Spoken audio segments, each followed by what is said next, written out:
সর্বোচ্চ 60 কিলোমিটার বেগে ঝড়ের আশঙ্কা করছে ঢাকা, ময়মনসিংহ, খুলনা, বরিশাল নদীবন্দরগুলোকে 1 নম্বর সতর্ক সংকেত দেখাতে বলা হয়েছে।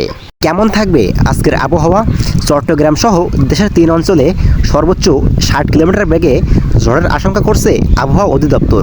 একই সঙ্গে বজ্রপাত সহ বৃষ্টির আভাস দিয়েছে সংস্থাটি।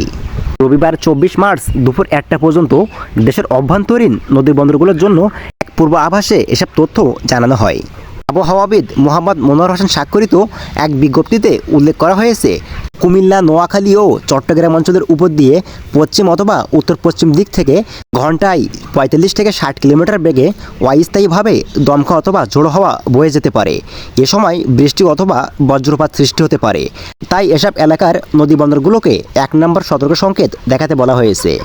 এদিকে আবহাওয়া অফিসের অপর এক বিজ্ঞপ্তিতে বলা হয়েছে, সন্ধ্যা পর্যন্ত রংপুর, ঢাকা, ময়মনসিংহ, খুলনা, বরিশাল, চট্টগ্রাম ও সিলেট বিভাগের 2-1 জায়গায় অস্থায়ী দমকা অথবা ঝোড়ো হাওয়া সহ বৃষ্টি অথবা বজ্রবৃষ্টি হতে পারে।